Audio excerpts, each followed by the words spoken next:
반갑습니다. 오늘도 바이블 스터디 함께 할 수 있어서 너무 감사하고요. 우리 박수하면서 시작하겠습니다. 네.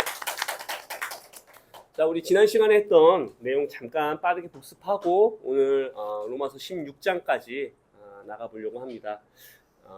우리 여러분 저번 시간에 했던 내용 기억나세요? 예. 로마 교회의 특징이 있었죠. 자, 로마 교회는 일단 바울이 세운 교회가 아니었고요. 또 유대인보다 이방인이 많은 이방인 중심 교회였다. 그래서 클라우디우스 칙령 이후에 유대인들이 로마 교회에 복귀한 이후 그들의 갈등이 이제 커졌다라는 것들을 좀 얘기했었는데요. 자, 사도행전 10장에 보면 고넬료 사건이 나오죠. 그렇죠? 예. 그다음에 사도행전 15장에 보면 예루살렘 공의회가 있습니다. 그렇죠? 예. 자, 사도행전 10장과 15장의 사건이 무엇을 얘기하고 있냐면 그리스도인이 되는 데는 믿음으로만 가능하다. 그리고 할례라든가 율법 준수가 더 이상 요구되지 않는다라는 것을 나타내는 이제 내용이었죠. 여러분 기억나시죠? 예.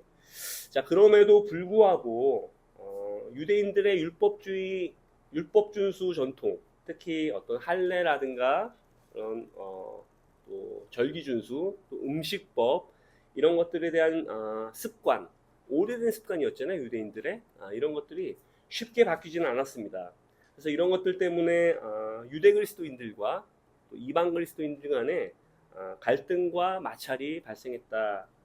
자, 거기에 대한 바울의 책망과 권고가 있었죠. 특히 약한 자들에게는 뭐라고 했죠? 약한 자들은 믿음이 강한 자들을 비판하고 정죄했다 그랬잖아요. 자, 바울은 그런 약한 자들에게 어떤 말을 했냐면, 하나님이 받으신 자를 왜 너희가 왈가왈부하냐. 저들도 하나님이 받으셨다. 너희는 그걸 판단할 자격이 없다. 너희도 하나님의 심판대 앞에 쓴다 라는 아주 무서운 경고를 했던 거 기억나세요? 네. 그 다음에 강한 자에게도 권면을 했죠. 너희는 약한 자들을 배려하고 그들이 걸려 넘어지지 않게 해라. 그래서 그들 앞에서는 먹거나 마시는 것들을 다 조심해야 된다 라고 했죠. 예. 강한 자들에게 좀 더 많은 책임 있는 자세를 요구했습니다. 그렇죠? 자, 그리고 나서 바울은 자, 15장 1절에 보면 믿음이 강한 우리는 믿음이 약한 사람들의 약점을 돌봐주어야 합니다 라고 하면서, 믿음이 강한 우리라고 하면서 바울 자신 역시도 믿음이 강한 자에 속했다라는 것을 분명히 합니다. 자, 이걸 생각해 보시면은 바울이 스스로 믿음이 강한 자에 속했는데 바울은 어떻죠? 예, 믿음이 약한 자들을 위해서 절제하고 그들을 위해서 배려했죠. 그렇죠?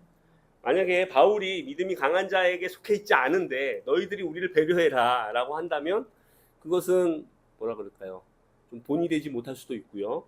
또 하나는 마치 약한 자가 배려받고자 하는 투정처럼 느껴질 수도 있었겠죠. 그렇죠? 예. 그래서 바울은 자기도 믿음이 강한 자에 속하고 그런 우리가 믿음이 약한 자를 배려해야 한다 라고 하면서 자기 역시도 그 믿음이 강한 자와 함께 약한 자들을 배려할 것이다 라는 얘기를 합니다. 자, 믿음이 강한 자들이 믿음이 약한 자들을 배려하기 위해서 필요한 좀 성품들이 있는 것 같아요. 어떤 사람들은 좀 이런 부분에서 이제 타고난 약점이 있을 수도 있는데, 좀 예민함, 그렇죠? 민감함, 다른 사람들이 어떻게 여길까, 어떻게 느낄까, 이런 것들을 좀 주의 깊게 살피고 그들과 공감하는 자세, 이런 것들은 그리스도인들에게 굉장히 중요한 자세인 것 같습니다. 그리고 5절에서부터 7절을 좀 읽어보면요, 이런 구절이 있죠. 예. 자, 인내심과 위로를 주시는 하나님께서 여러분이 그리스도 예수를 본받아 같은 생각을 품게 하시고 한 마음과 한 입으로 하나님 곧 우리 주 예수 그리스도의 아버지께 영광을 돌리게 해주시기를 빕니다.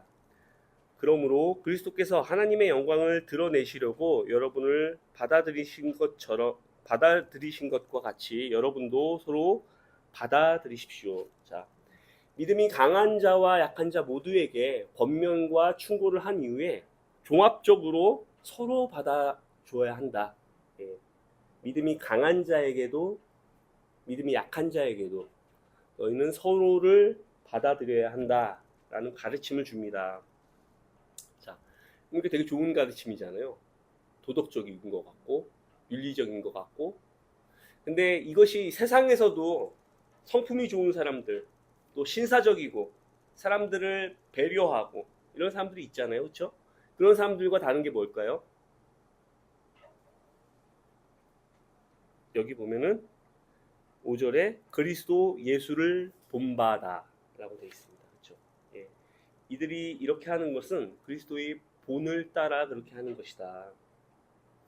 교회의 목표는 단지 어떤 사람들이 윤리적으로 올바르고 신사적이고 또 사람들을 배려할 수 있는 그런 사람이 되는 것을 뛰어넘어 예수님을 닮아가는 것임을 기억해야 되는 것이죠. 그렇죠? 그래서 근데 이제 우리가 약한 자든 강한 자든 어느 한쪽이 일방적으로 희생하고 헌신하고 상대방을 맞춰주게 되면은 그것이 오래가지 못하죠. 예, 언젠가는 그것이 공동체의 분란이 이제 생기게 되니까 바울은 마지막으로 서로를 받아들여야 한다. 라고 합니다. 그리고 그것의 궁극적인 목표는 그리스도의 본을 따라 그렇게 하는 것이다. 라는 말로 이제 마무리를 합니다. 자, 그리고 우리 15장 이제 14절 한번 볼까요? 예. 자, 나의 형제자매 여러분, 나는 여러분의 마음에 선함이 가득하고 온갖 지식이 넘쳐서 서로 권면할 능력이 있음을 확신합니다. 그러나 내가 몇 가지 점에 대해서 매우 담대하게 쓴 것은 하나님께서 내게 주신 은혜를 힘입어서 여러분의 기억을 새롭게 하려고 한 것입니다. 자, 바울이 로마서를 통해서 로마 교회에 있는 형제자매들에게 매우 많은 권면과 도전을 했었잖아요. 예. 하지만 이제 그것이 일방적으로 내가 바울이 사도로서 전하는 것이 아니라 로마 교회에 있는 형제자매들도 존중해 주는 거죠. 여러분도 서로 권면할 능력이 있음을 내가 확신하고 있다. 그래서 굉장히 로마 교회 형제자매들을 이렇게 높여주면서 배려해 주는 모습을 볼 수 있고요. 또 여러분의 기억을 새롭게 하려고 이렇게 쓴 거다라고 했는데, 자, 복음은 우리가 그리스도인이 될 때 한 번 듣고 마는 것이 아니라는 거죠. 예. 계속해서 우리가 복음을 통해서 우리의 마음을 새롭게 하고 또한 우리의 헌신을 새롭게 해서 하나님의 은혜를 되새기고 우리의 정체성을 다시 한번 돌아보고 교회는 반드시 그런 작업들이 필요한 거죠. 계속되어야 되는 거죠. 그렇죠? 예. 그래서 바울은 자, 여러분의 기억을 새롭게 하려고 이 글들을 썼다라는 말을 합니다. 자, 16절. 하나님께서 이 은혜를 내게 주신 것은 나로 하여금 이방 사람들에게 보내심을 받은 그리스도 예수의 일꾼이 되게 하여 하나님의 복음을 전하는 제사장의 직무를 수행하게 하시려는 것입니다. 그리하여 이방 사람들로 하여금 성령으로 거룩하게 되게 하여 하나님께서 기쁨으로 받으실 제물이 되게 하시려는 것입니다. 이렇게 나와 있습니다. 자, 바울 하면은 우리가 이방인의 사도라는 게 딱 꼬리표처럼 따라오죠. 그렇죠? 이방인의 사도. 자, 여러분들이 이방인의 사도라는 표현에 너무 익숙하다 보니까 좀 오해할 수 있는 것들이 있어요. 바울은 이방인들만 전도하고 다녔다. 맞나요? 틀리나요? 예, 절대 그렇지 않습니다.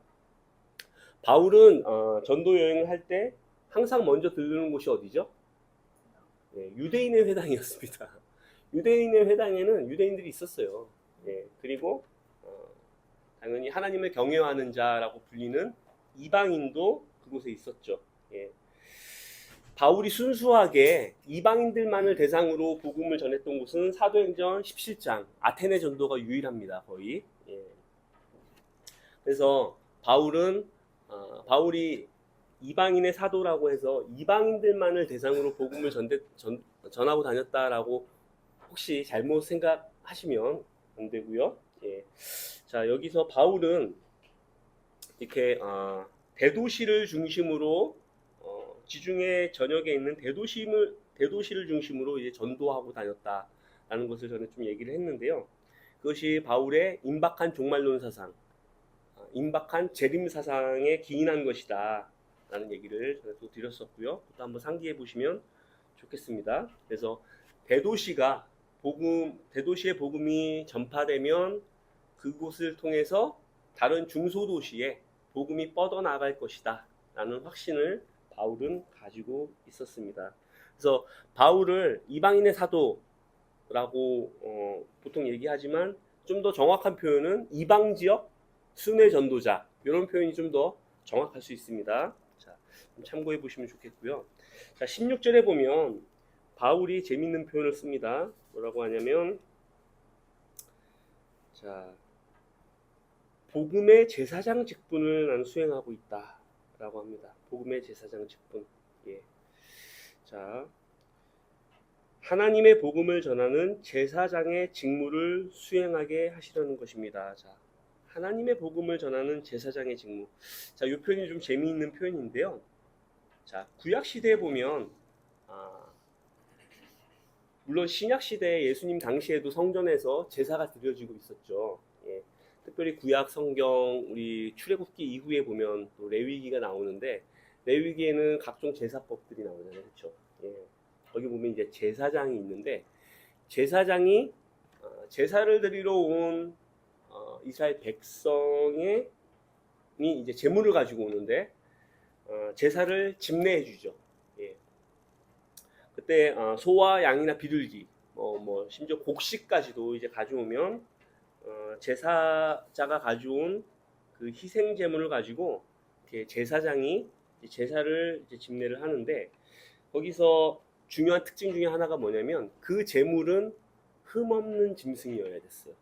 흠이 있었으면 안 됐습니다. 자, 바울은 여기서 무슨 말을 하냐면, 내가 이방인의 사도로서 이방인들을 복음을 통해서 회개하게 해서 그들을 하나님 앞에 흠 없는 제물로, 마치 제사장이 구약시대 제사장이 흠 없는 희생 제물을 통해서 제사를 집례했던 것처럼 바울 역시도 이방인들을 하나님 앞에 흠 없이 드리고자 한다 라고 하면서 그 제사장을 자기 직무에 빗대서 설명하는 것을 볼 수 있습니다. 자, 요거 이해 가시죠? 그래서 바울 같은 경우는 형제자매들이 그리스도 안에서 흠 없이 살게 되기를, 거룩하게 살게 되기를 이제 많이 강조하는 그런 사도 중에 한 명이었고요. 그래서 바울 같은 경우는 때로는 좀 도전도 세게 주고 형제자매들에게, 또 왜냐면 그리스도의 신부가 되어야 된다라고 하면서 어떨 때는 도전도 세게 주고, 그래서 바울에게 아마 상처를 많이 받은 사람들도 있었을 것으로 이렇게 보고 있습니다. 자, 그래서 바울이 이방인들에게 이렇게 복음의 제사장 직분으로서 그들을 하나님께 거룩한 산 제물로 바쳐드리기를 원했던 것, 이걸 한번 기억해 주셨으면 좋겠고요. 하지만 바울이 이방인들만을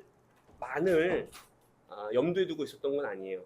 자, 우리가 알듯이 바울은 이방인들이 하나님께 돌아오는 것을 통해서 유대인들이 그것을 보고 질투하게끔 해서 그들 역시도 하나님의 복음을 받아들이고 복음에 순종하게 되기를 원했던 거. 여러분 사도행전이래. 그 로마서 9장에서부터 11장 우리 내용을 보면서 배웠던 거 여러분 기억나시죠?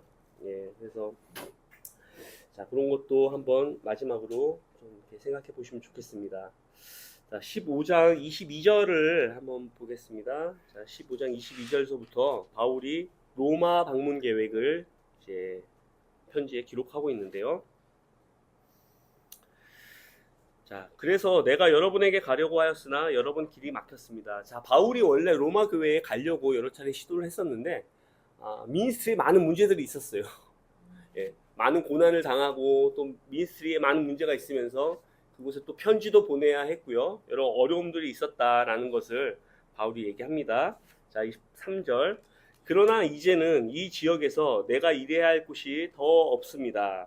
여러 해 전부터 여러분에게 가기를 바라고 있었으므로 내가 스페인으로 갈 때 지나가는 길에 여러분을 만나보고 잠시 동안만이라도 여러분과 먼저 기쁨을 나누려고 합니다. 그 다음에 여러분의 후원을 얻어 그곳으로 가게 되기를 바랍니다. 자, 바울은 여기서 무슨 얘기를 하고 있냐면 내가 이제 여러분들에게 갈 수 있다. 그러면서 여러분들을 경유해서 나는 스페인으로 가고자 한다. 근데 내가 스페인으로 갈 때에 여러분들이 나를 좀 도와줬으면 좋겠다. 여러분의 후원을 얻어서 그곳에 가게 되기를 원한다 라고 합니다. 자, 이것으로 보면 바울이 로마 교회에 후원을 요청하는 목적이 여기 편지에 담긴 거예요. 로마서에. 자, 사도 바울은 지금 현재 지중해 지역, 동쪽 지역을 다 전도했다라고 생각하고 있는 겁니다. 그 지중해 지역 동쪽 세계를 전도하는데 베이스 캠프 역할을 해줬던 교회가 어디였죠? 바울이 항상 전도 여행을 출발할 때 시작점이 있었죠. 안디옥 교회. 안디옥 교회가 베이스 캠프가 되어서 바울의 선교 사역을 후원해 줬던 거예요. 근데 이제 지중해 동쪽 지역 선교를 마치고 이제 로마를 거점으로 해서 지중해 지역 서쪽 스페인까지 복음을 전하기 위해서 가고자 한다. 자, 안디옥 교회가 베이스 캠프 역할을 해줬던 것처럼 이제 지중해 지역 서쪽에 복음을 전파할 때는 로마 교회가 베이스 캠프가 되어서 요충지가 되어서 나를 좀 후원해 달라라는 그 요청입니다. 자, 그때 당시 예수님께서 이 세상 끝까지 가서 모든 민족에게 복음을 전하라고 했잖아요. 그렇죠? 예, 그때 당시 세계관에 따르면 이 세상의 끝이 어디였냐면 스페인이었어요. 스페인. 그래서 바울은 예수님의 명령을 따라서 땅 끝까지 가서 복음을 전하려고 했던 겁니다. 그때 당시 고대인들의 세계관 속에는 스페인이 땅 끝이었다. 그래서 바울은 끝까지 열정을 가지고 이제 나가는 거죠. 자, 여기서 로마 교회는 이렇게 그냥 경유해서 가는 지역인 거예요. 여러분에게 잠시 머물고 여러분이 나를 좀 도와주면 내가 다른 지역으로 가겠다. 자, 왜 바울이 이런 표현을 했을까요? 그때 제국의 수도가 로마였잖아요. 그 로마의 수도는 또 로마였습니다.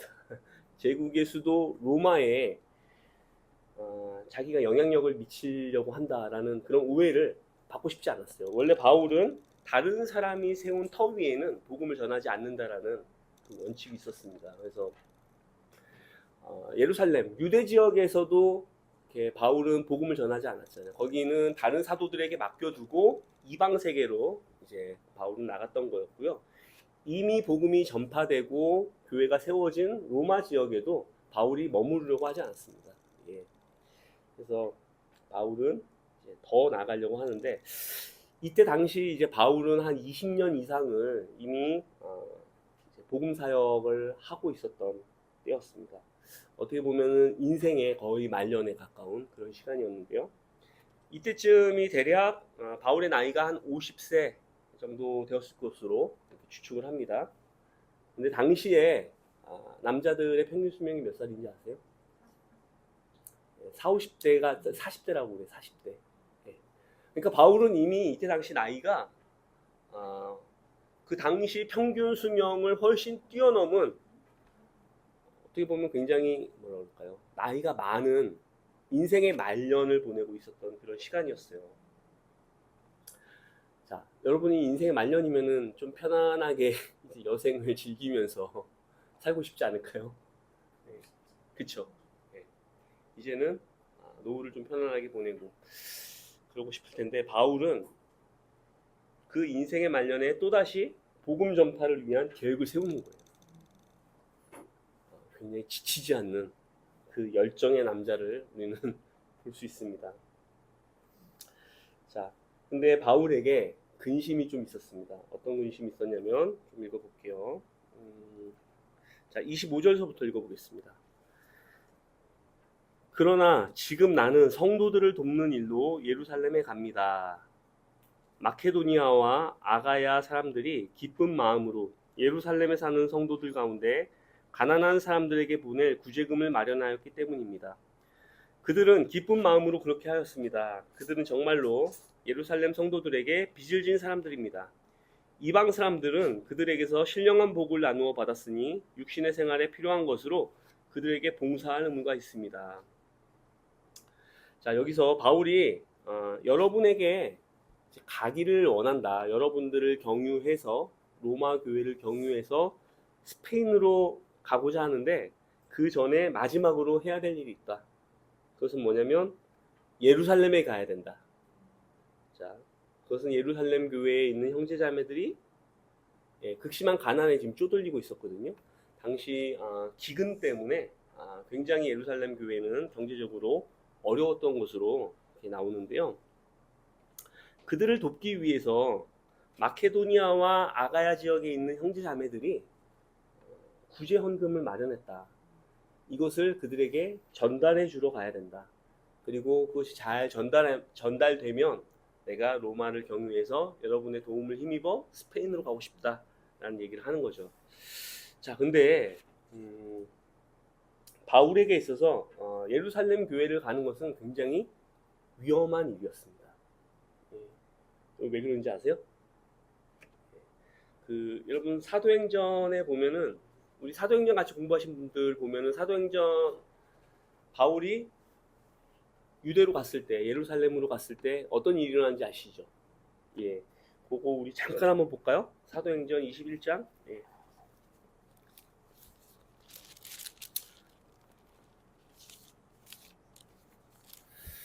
자, 갑자기 사도행전으로 넘어가는데 그 바울이 쓴 모든 서신은 사도행전과 같이 보셔야 됩니다. 예. 바울이 쓴 모든 서신을 깊게 이해하기 위해서는 반드시 사도행전을 같이 보셔야 돼요. 자, 사도행전 21장 17절에서부터 21절 한번 읽어보겠습니다. 자, 바울이 이 편지를 로마 교회에 보내고 나서 예루살렘 교회로 가죠. 그리고 나서 어떤 일이 있었는지 한번 봅시다. 예, 21장 17절. 우리가 예루살렘에 이르니 형제들이 우리를 반가이 맞아주었습니다. 일단 형제자매들은 반가이 맞아줬어요, 바울을. 자, 이튿날 바울은 우리와 함께, 여기서 우리는 누구죠? 예, 사도행전의 저자인 누가이겠죠. 누가와 그 일행이겠죠. 우리와 함께 야고보를 찾아갔는데 장로들이 다 거기에 있었다. 바울은 그들에게 인사한 뒤에 자기의 봉사활동을 통하여 하나님께서 이방 사람들 가운데서 행하신 일을 낱낱이 이야기하였다. 그들은 이 말을 듣고서 하나님께 영광을 돌리고 바울에게 말하였다. 형제여, 당신이 보는 대로 유대 사람 가운데는 믿는 사람이 수만 명이나 되는데 그들은 모두 율법의 열성적인 사람들입니다. 그런데 그들이 당신을 두고 하는 말을 소문으로 듣기로는 당신이 이방 사람 가운데서 사는 모든 유대 사람에게 할례도 주지 말고 유대 사람의 풍속도 지키지 말라고 하면서 모세를 배척하라고 가르친다는 것입니다. 그러니 어떻게 하면 좋겠습니까? 그들은 틀림없이 당신이 왔다는 소식을 들을 것입니다. 자, 이 분위기를 보면 심상치 않죠. 예. 예루살렘 교회의 믿는 형제 자매들 가운데서도 바울에 대한 반감이 굉장히 컸던 거예요. 예. 당신에 대한 소문이 여기서 돌고 있다. 굉장히 안 좋은 소문이다. 예. 어떤 소문이냐면 당신이 유대의 풍속을 지키지 말라고 하고 다닌다. 이게 거짓 소문이죠. 바울에 대한 거짓된 소문인데요. 자, 이처럼 바울은 이방인의 사도로서 믿음으로 구원받는다. 하나님 백성 되기 위해서 할례 받거나 율법 준수가 더 이상 필요치 않다라는 은혜 복음을 전했는데 그것이 유대에 있는 형제자매들에게 바울에 대한 반감을 불러일으켰던 거죠. 예. 자, 이런 상황 속에서 바울이 예루살렘 교회에 간다는 것은 굉장히 위험한 일이었습니다. 그래서 기도 부탁을 하죠. 예. 어떤 기도 부탁을 하냐면 자, 다시 로마서로 돌아와서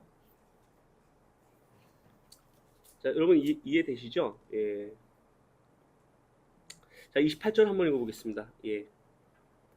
자, 그러므로 나는 이 일을 마치고 그들에게 이 열매를 확실하게 전해준 뒤에 여러분에게 들렸다가 스페인으로 가겠습니다. 자, 이 일을 마치고 그들에게 이 열매를 확실하게 전해준 뒤에, 여기서 이 열매란 것은 이방인들이 예루살렘 교회 형제자매들을 위해 모은 구제 헌금을 뜻합니다. 그것을 전달한 뒤에 여러분에게 가겠습니다.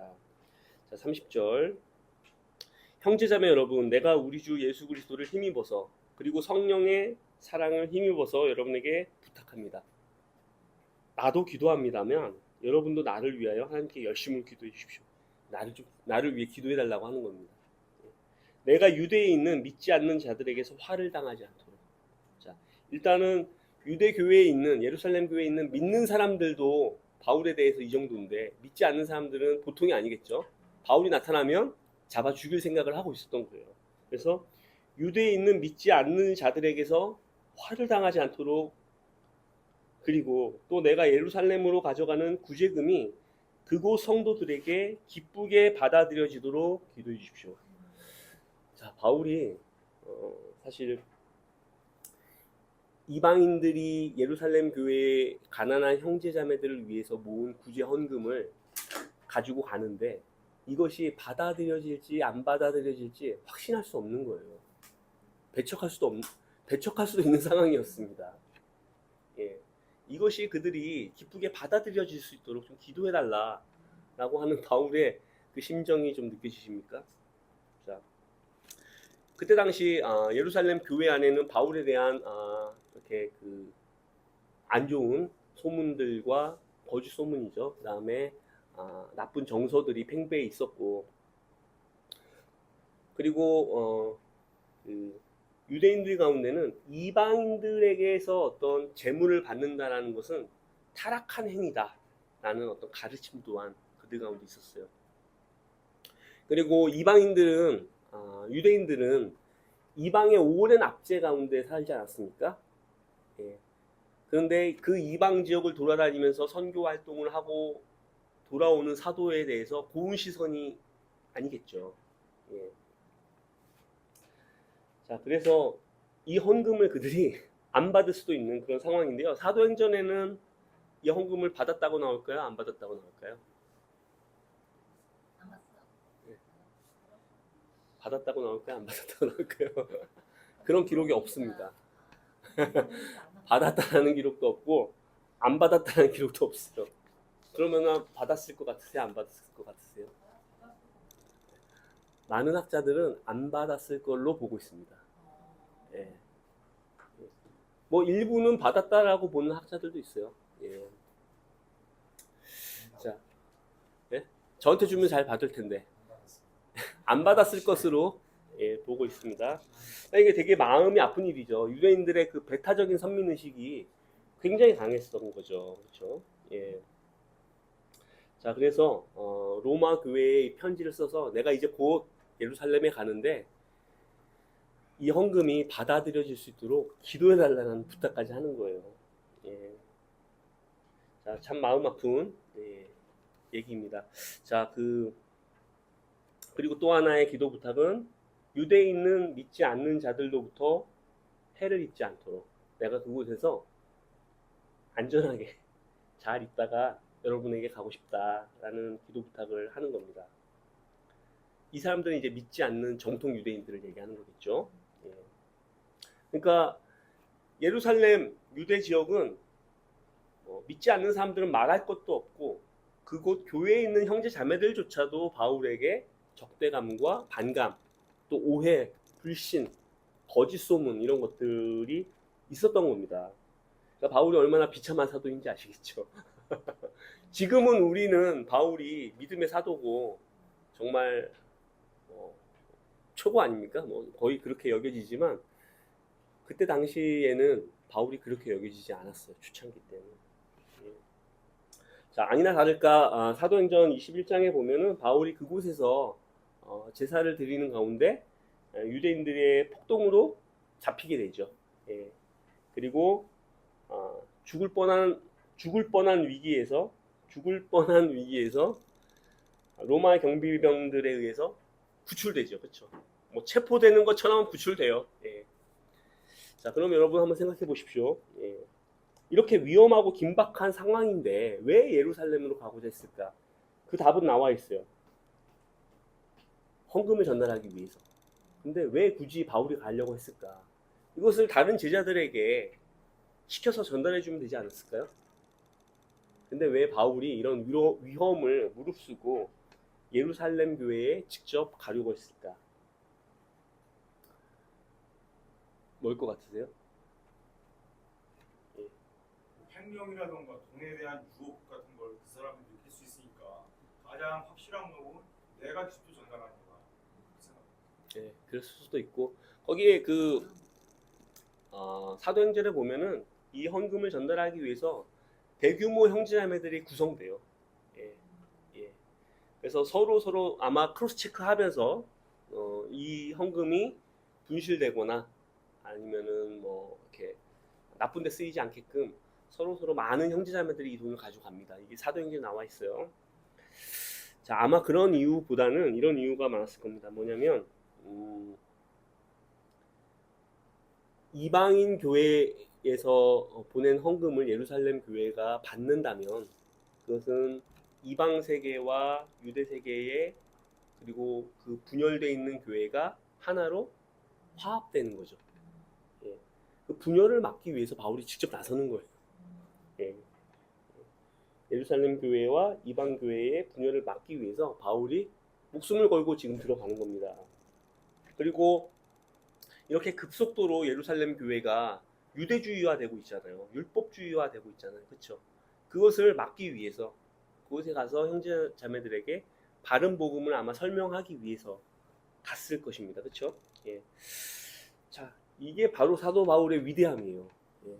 자신의 안위는 뒤로 하고 자신의 신변의 안전을 뒤로 하고 교회를 위해서 또 하나님의 복음을 위해서 위험을 무릅쓰고 모험을 감행하는 모습을 사도 바울에게서 볼 수 있죠. 예. 자, 하나님을 깊게 신뢰하는 사람. 예. 그렇기 때문에 죽음을 무릅쓰고서라도 예루살렘 교회에 가는 거죠. 이것은 예수님의 모습과 똑같습니다. 예. 예수님도 갈릴리에서 어디로 가죠? 예루살렘으로 가잖아요. 그러면서 예루살렘에서 죽임을 당하잖아요. 바울에게서 그 예수님을 닮은 모습이 지금 그려지고 있는 겁니다. 사도행전 20장을 한번 읽어봐야 될 것 같습니다. 사도행전 20장 22절에서부터 24절 한번 보겠습니다. 자, 보십시오. 이제 나는 성령에 매여서 예루살렘으로 가는 길입니다. 거기서 무슨 일이 내게 닥칠지 나는 모릅니다. 다만 내가 아는 것은 성령이 내게 일러주시는 것뿐인데 어느 도시에서든지 투옥과 환란이 나를 기다리고 있다는 것입니다. 그러나 내가 나의 달려갈 길을 다 달리고 주 예수께 받은 사명 곧 하나님의 은혜의 복음을 증언하는 일을 다 하기만 하면 나는 내 목숨이 조금도 아깝지 않습니다. 바울은 에베소 장로들을 밀레도에서 불러서 그들에게 고별 설교를 하고 예루살렘으로 가는데요. 그때 바울이 그들에게 설교한 내용이에요. 은혜의 복음을 전하는 일을 다 하기만 하면 내 목숨이 조금도 아깝지 않다. 진짜 우리가 이 정도 수준까지 올라간다면 참 좋겠죠. 예. 이 정도 믿음을 하나님의 모든 제자들에게 사실 다 원하실 것 같아요. 그렇죠? 예. 우리가 참 하나님이 우리에게 주신 너무나 이렇게 놀라운 사도들이 많이 있는데 또 바울을 우리에게 주신 것도 굉장히 축복인 것 같습니다. 그래서 감사한 일이고 우리가 바울의 이런 마음과 신앙을 좀 배우는 시간이 되길 바랍니다. 그리고 자 16장으로 이제 넘어가 보겠습니다. 자 16장에 보면 인사말이 쭉 나오죠. 예, 여러분 16장 읽어보셨나요? 예, 16장 읽어보면 뭐 사람들 이름이 이렇게 많아. 별로 할 얘기도 없겠네라고 생각할 수도 있는데 자 바울이 여기 보면은 16장 1절 읽어보겠습니다. 겐그레아 교회의 일꾼이요 우리의 자매인 베베를 여러분에게 추천합니다 라고 되어 있어요. 이제 로마 교회에 베베라는 자매를 추천해 주는 거예요. 왜 추천했을까? 베베를 로마 교회에. 이 베베라는 자매가 굉장히 중요한 자매예요. 바울의 로마서를, 이 편지를 가지고 로마 교회에 전달해 준 자매입니다. 베베가. 그래서 근데 이 자매에 대한 설명이 겐그레아 교회의 일꾼이요. 겐그레아는 이제 여러분 어딘지 아세요? 겐그레아? 바울이 2차 전도 여행을 마치고 겐그레아 항구에서 머리를 깎고 예루살렘으로 이렇게 떠나가거든요. 배를 타고. 그때 그 겐그레아는 고린도 교회 옆쪽에 있는 외항, 항구 도시예요. 고린도의 외항입니다. 자, 거기에 교회의 일꾼이에요. 자, 일꾼이라는 말이 뭐냐면 헬라어로 디아코노스. 이게 무슨 뜻이냐면은 집사라고도 번역이 됩니다. 집사. 그러니까 우리가 집사는 남자들만 있을 거라고 생각하잖아요. 근데 아마도 베베가 집사였을 수 있다. 또는 뭐 말 그대로 그냥 일꾼으로 이렇게 볼 수도 있고요. 자, 우리가 그 1세기 고대 세계, 특히 그 유대인들 같은 경우 보면은 여러분 그 복음서 보면 여자들을 인원수에 카운트 안 하는 거 아시죠? 오병이어 기적 같은 거 보면은 여자들은 인원수에서 막 쳐주지도 않아요, 그렇죠? 그리고 또 뭐 왜 예수님이 사마리아 여인에게 이렇게 복음을 전할 때 왜 유대인 남자가 나한테 말을 거냐? 여자를 이렇게 말도 안 걸어요. 그러니까 굉장히 뭐라 그럴까? 여자를 이제 하대하고 여자가 인간 취급을 못 받던 그런 세계에서 자, 바울이 베베라는 자매를 추천해주고 있어요. 그러면서 뭐라고 하냐면 2절에 여러분은 성도의 합당한 예절로 주님 안에서 그를 영접하고 베베를 영접하라고. 그리고 그가 여러분에게 어떤 도움을 원하든지 도와주시기 바랍니다. 그는 많은 사람을 도와주었고 나도 그에게 신세를 많이 졌습니다. 자, 바울과 같이 동역했던 많은 사람들 중에는 여자들이 많았어요. 우리가 바울에 대한 오해가 많이 있는데 바울은 뭐 여자를 무시한다는 등 뭐 이런 선입견이나 오해를 하고 있는데 바울은 절대 그렇지 않았습니다. 여기에 그 로마서 16장에 보면은 나와 있는 많은 이름 중에 여자들이 굉장히 많이 나오고 있어요. 그래서 바울이 특별히 베베를 로마 교회에 추천해 주면서 그녀가 여러분에게 가면은 어떤 도움을 요청하든지 잘 들어줘라. 자, 베베가 로마서를 가지고 바울이 쓴 이 로마서라는 서신을 들고 로마 교회로 갔죠. 근데 로마 교회는 가정교회라고 전에 얘기했죠. 교회 뭐 한 군데 이렇게 모여서 예배 드리는 게 아니라 여러 가정교회가 있었습니다. 그러면은 이 가정교회도 가서 바울의 서신을 전달해주고 읽어줘야 됐고요. 그 다음에 다른 지역으로 옮겨가서 그 지역에서 또 로마서를 읽어주고 설명해줘야 됐고 이렇게 돌아다녀야 됐거든요. 그러면 많은 편의가 필요하죠. 숙식이 필요하지 않습니까? 먹고 자고. 그래서 그녀를 잘 돌봐주라는 얘기예요. 자, 그러면 보세요. 바울이 쓴 로마서를 여자 성도에게 가서 로마 교회에 전달해줘요. 당시에 그냥 로마서를 그냥 전달해주고 끝나는 게 아니에요. 여러분 읽어보세요 하고 끝나는 게 아니에요. 뭐냐면 베베가 그 로마에 있는 가정교회를 돌아다니면서 바울이 쓴 로마서를 읽어주고 바울이 무슨 뜻으로 이 로마서를 썼는지를 설명하고 가르치는 것까지 다 하는 겁니다. 그래서 대단한 거예요, 이거는. 그리고 형제자매들이 질문이 있을 수 있겠죠. 그거 무슨 뜻이냐고. 그럼 설명도 해줘야 되는 거예요. 그러니까 이게 보통 일이 아닌 겁니다. 그거를 누구에게 맡겼냐면 자매에게 맡긴 거예요. 이거 대단한 겁니다. 그리고 그리고 3절 그리스도 예수 안에서 나의 동역자인 브리스가와 아굴라에게 문안하여 주십시오. 요거 브리스가와 아굴라는 사도행전 18장에 보면은 바울이 고린도에서 사역을 할 때 클라우디우스 칙령에 의해서 유대에서 추방된 유대인 형제자매들이에요. 중에 한 명인 거죠. 근데 생업이 바울과 같았죠. 예, 텐트 메이커였죠. 그렇죠? 그래서 바울과 같이 일하면서 복음을 전하는데 동역했던 그 부부인데 이것도 잘 보시면은 브리스가와 아굴라 누가 남편일까요? 누가 여자일까요?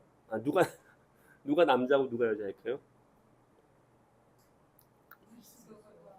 예. 아굴라가 남자고 브리스가가 여자예요. 와이프예요. 예. 여자 이름이 먼저 나온 거예요. 다른 성경에서는 아굴라와 브리스가라고도 나오는 구절이 있어요. 근데 여기 보면은 브리스가와 아굴라 여자 이름을 먼저 얘기하고 있죠. 자, 성경은 이름을 얘기할 때 그 순서를 굉장히 중요하게 생각합니다. 그냥 마구잡이로 순서를 갖다 쓴 게 아니에요. 중요한 사람의 이름을 먼저 언급해 줍니다. 예, 고대 세계 편지의 특징이에요. 자, 근데 남편을 제쳐두고 남편이 뒤로 가 있고 와이프의 이름이 먼저 나왔다는 건 뭐냐면 그만큼 복음 사역에 헌신된 자매라는 겁니다. 중요한 일을 많이 했다는 얘기예요. 예. 자, 이런 거 보면서 또 바울이 여자들을 어떻게 대했는지 알 수 있죠. 예. 그래서 쭉 이렇게 뒤에 보면은 뭐 유니아라는 여자 사도라고까지도 불리는 그런 사람 이름도 나오고, 자, 그래서 바울은 여자가 인간으로 대접받기 힘든 그 고대 시대에도 여자를 남성과 동등한 대등한 관계로 여기면서 그들과 같이 일하고 복음 사역을 했다는 건 굉장히 파격적인 겁니다. 그리고 이런 여자들과 동역을 했는데 이 여자들은 아마도 여자들을 대상으로 복음 사역을 했을 거예요. 왜냐면은 남자들이 다 큰 남자가 다 큰 여자에게 가서 말 걸고 성경을 가르치고 이게 쉬운 문화가 아니에요. 그래서 이런 여성 사역자들이 아마 요즘 말로 하면 여자 미니스트리라고 하죠. 예, 여자 미니스트리를 아마 도와줬을 거다 이렇게 그렇게 보고 있습니다. 예, 좀 참고해 보시면 좋겠고요. 그 다음에 사도행전 16장에는 노예의 이름도 많이 나와요. 자, 그 노예 이름인지 어떻게 아냐? 우리 따지면 우리 옛날에 보면은 그 노예들 내 이름은 좀 구별이 되잖아요. 예. 뭐 만드기, 뭐 돌쇠, 뭐 이렇게 이름으로 어느 정도 그 사람의 신분을 또 성별과 신분 같은 것들을 이제 구별할 수가 있습니다. 그래서 학자들이 다 구분해놨어요 이미. 예, 고대 세계의 그 노예의 이름으로 많이 쓰였던 이름들이 여기 나오는데, 자, 로마 교회가 제국의 수도잖아요. 엄청나게 파워풀한 교회거든요. 예. 그 안에 노예들도 많이 있었다. 그 안에는 로마 교회는 당연히 귀족들도 있었고 노예도 같이 믿음의 공동체를 이루고 있었다. 이것도 굉장히 중요한 얘기입니다. 자, 지금 현대 사회에도 인종차별이 존재합니다. 그렇죠? 미국 같은 데 보면은 흑인과 백인 같이 예배 안 드리는 교회도 아직도 있어요. 네, 진짜 있습니다. 예. 그런데 이 복음의 공동체가 얼마나 파워풀하면 노예와 귀족들이 같이 믿음의 공동체를 이루고 있었다는 거. 이거 굉장히 파워풀한 겁니다. 그렇죠? 예. 그래서 사도 바울은 이런 얘기를 하는데요. 여기 한번 읽어보겠습니다. 자, 갈라디아서 3장 한번 보겠습니다. 갈라디아서 3장 26절, 28절. 자, 이것도 복음의 진짜 진수입니다. 갈라디아서 3장 26절, 28절. 자, 여러분은 모두 그 믿음으로 말미암아 그리스도 예수 안에서 하나님의 자녀들입니다. 자, 예수 안에서 하나님의 자녀들이다. 여러분은 모두 세를 받아 그리스도와 하나가 되고 그리스도로 옷을 입은 사람들이기 때문입니다. 유대 사람도 그리스 사람도 없으며 종도 자유인도 없으며 남자와 여자가 없습니다. 여러분 모두가 그리스도 예수 안에서 하나이기 때문입니다. 그 당시 신분제가 얼마나 강했습니까? 그렇죠? 예. 또 남자와 여자의 그 유별이 얼마나 강했습니까? 그렇죠? 예. 유대인과 이방인들의 그 반목과 적대감이 얼마나 강했습니까? 그렇죠? 그것이 다 그리스도 안에서 무너졌다. 하나가 되었다라고 얘기하고 있습니다.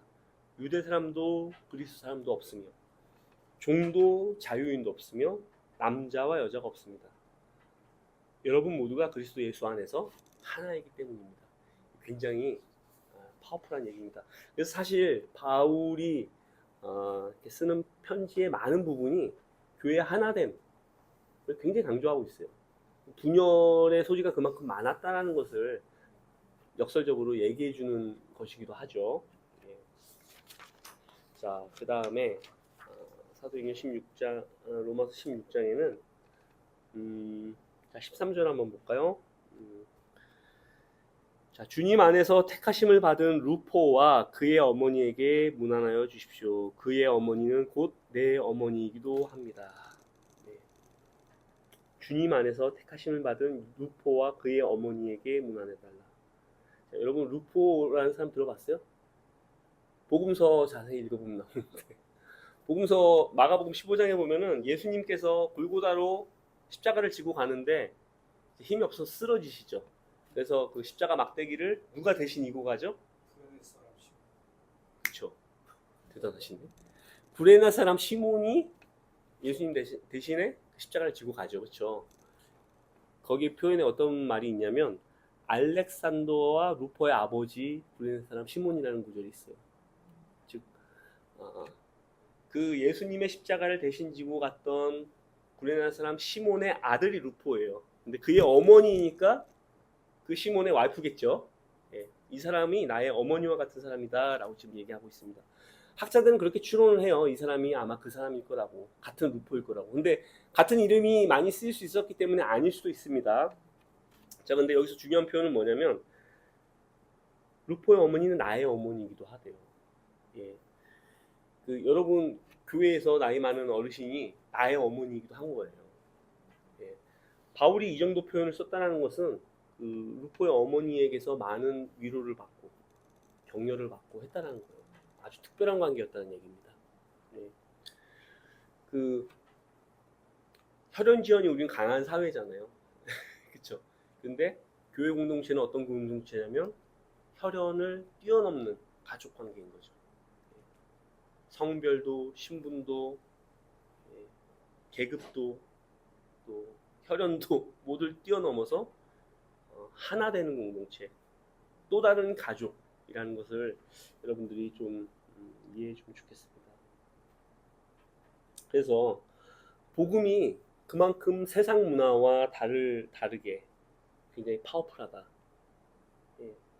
이 세상이 만들어 놓은 여러 가지 담들을 얼마나 강력하게 허물 수 있는 힘을 가지고 있는지 우리가 알 수 있죠. 그렇죠? 그 로마는 세상 중에서도 세상이었어요. 제국의 수도잖아요. 그렇죠? 우리나라 따지면은 강남이야, 강남. 강남에 사는 사람들이 안 좋아하실 수도 있을 것 같은데 오해하지 마시고 탐욕의 상징이 되어버렸잖아요. 그렇죠? 예, 바로 그런 도시에서 바로 이런 복음이 침투해서 얼마나 놀라운 복음의 공동체를 만들고 있는지를 이제 보여주는 거죠. 자, 그 다음에 좀만 더 해야겠습니다. 시간이 다 돼가는데 16장 17절 18절 한번 보겠습니다. 자, 형제자매 여러분, 내가 여러분에게 권합니다. 여러분이 배운 교훈을 거슬러서 분열을 일으키며 올무를 놓는 사람들을 경계하고 멀리하십시오. 자, 바울이 이 로마서의 끝에 되게 의미심장한 얘기를 하고 있습니다. 여러분이 배운 교훈을 거슬려서 분열을 일으키며 올무를 놓는 사람들을 경계하고 멀리하래요. 그러니까 이런 사람들은 언제나 교회 공동체 안에 있었던 거예요. 경계하라 그러잖아요. 그렇죠? 분열을 일으키는 거. 자, 어떤 사람들이 분열을 일으켰을까? 자, 18절. 이런 사람들은 우리 주 예수 그리스도를 섬기는 것이 아니라 자기네 배를 섬기는 것이며 그럴듯한 말과 아첨하는 말로 순진한 사람들의 마음을 속이는 것입니다. 사람들에게 가서 그럴듯한 말로 꼬드기고 선동하는 거예요. 자, 이런 것들은 고대에도 있었고 지금 21세기를 살아가는 지금의 교회도 언제나 일어날 수 있는 일입니다. 자, 이 사람들이 누굴까? 예, 분열을 일삼는 사람들이 누굴까? 자기네 배를 섬긴다 라고 하고 있어요. 즉 아마 이 사람들은 성도들의 유익보다는 그들이 하는 어떤 그 목회 사역 또는 복음 사역을 통해서 자기의 생계 수단으로 삼는 사람들인 거예요. 예. 그래서 음식은 원래 배를 위하여 있잖아요. 그 뭐야, 배가 음식을 저장하는 공간이잖아요, 그렇죠? 그것처럼 사적인 욕망을 채우는 그 수단으로서 복음마저도 이용하는 사람들인 거죠. 예. 성도들은 이런 인도자들을 잘 분별해서 멀리해야죠. 자, 그런데 이들이 누굴까? 많은 학자들이 연구하고 분석을 했는데요. 그 유대주의자들일 거로 보고 있습니다. 우리가 계속 그 문제를 일으키고 있는 사람들이 누구예요? 유대주의자들이었어요. 이 사람들은 예수 그리스도를 주님으로 받아들인 믿는 자이긴 하지만 항상 뭘 강조했어요? 유대인의 율법 준수, 할례 받아야 된다, 율법 지켜야 된다 그러면서 계속 분열을 일삼는 사람들이었어요. 그래서 예루살렘에서 와가지고 전 바울이 세운 모든 교회를 돌아다니면서 바울이 전한 복음은 좀 문제가 있어. 믿음으로만 구원받는 거 그거 아니야. 율법 지키고 할례 받아야 돼. 라고 계속 그런 복음의 가르침을 뒤트는 사람들이었던 거죠. 그래서 계속 그러면서 바울과 그 교회를 어떻게 하냐면 이간질시키는 거예요. 바울은 사도가 좀 아니야. 바울은 12사도에 들지도 못해. 그가 전하는 복음은 값싼 복음이야. 할례와 율법 준수가 꼭 필요해. 믿음으로만 되는 거 아니야. 이러면서 사도 바울과 그가 세운 교회를 이간질시키고 분열시켰던 사람들, 유대주의자들입니다. 그래서 이것이 잘 나와 있는 게 고린도 후서 보면은 잘 나와 있어요. 예, 바울이 이들과 어떻게 갈등을 빚고 그들과 어떻게 대면하고 또 싸웠는지가 고린도 후서에 나와 있습니다. 그건 나중에 기회가 되면 같이 공부를 할 거고요. 그래서 또 뭐 이제 일반적으로 이런 분열을 일삼는 사람들은 아마도 그 믿음이 강한 자와 약한 자로 따지면 믿음이 약한 자 그 부류에서 발생했을 가능성이 높은 거죠. 그렇죠? 예. 선동받기도 쉽고. 예. 자, 이렇게 보는 사람이 대다수의 학자들이 이렇게 보고요. 일부의 학자들은 유대주의자가 아니라 방종주의자다라고 보는 아주 극소수의 학자들이 있습니다. 방종주의자는 뭐냐면 바울이 전한 복음은 믿음으로 의롭게 된다. 믿음으로 하나님 백성 된다라고 했으니까 믿음만 필요하지 행위는 필요하지 않아. 이렇게 나간 겁니다. 그래서 삶을 막 살아도 돼. 우리에게 중요한 건 믿음이야. 이렇게 가르쳤던 사람들이라고 보는 학자들도 있습니다. 이게 이제 영지주의의 영향을 받은 거라고 봅니다. 그렇죠? 자, 여러분들은 뭐 어떻게 보실지 모르겠는데요. 제가 보기에는 유대주의자들일 가능성이 높습니다. 네. 자, 이제 마지막으로 21절 보겠습니다. 16장 21절. 21절부터는 어떤 얘기가 나오냐면 바울이 이 편지를 어디서 쓰고 있죠? 고린도에서 쓰고 있어요. 고린도에서 로마 교회에 보낼 편지를 쓰고 있는데요. 고린도에 같이 있는 성도들이 로마 교회에 이제 문안하는 그 내용입니다. 자, 21절. 나의 동역자 디모데와 나의 친척 루기오와 야손과 소시바더가 여러분에게 문안합니다. 22절. 이 편지를 받아 쓰는 나 더디오도 주님 안에서 여러분에게 문안합니다. 이러면서 로마 교회에 있는 형제 자매들에게 지금 나와 같이 있는 이 형제 자매들도 여러분에게 문안 인사를 드립니다 라고 하는 겁니다. 여기 보면은 이제 나의 동족이라고 나와 있는, 나의 친척이라고 되어 있는데 이것은 진짜 친척일 수도 있고 동족 유대인을 의미하는 것일 수도 있습니다. 예. 그 다음에 여기 보면 22절에 이 편지를 받아 쓰는 나 더디오. 자, 로마서가 바울이 직접 쓴 것이 아님을 알 수 있어요. 예, 더디오라는 형제가 바울의 로마서를 대필해 준 거죠. 바울이 불러주면 그것을 편지로 옮긴 겁니다. 그 당시 편지는 이제 종이에다 쓰는 것이 아니라 양피지나 파피루스 같은 데다가 이렇게 썼다고 여러분 알고 계시죠? 예. 그래서 더디오가 공동 발신이 되는 겁니다.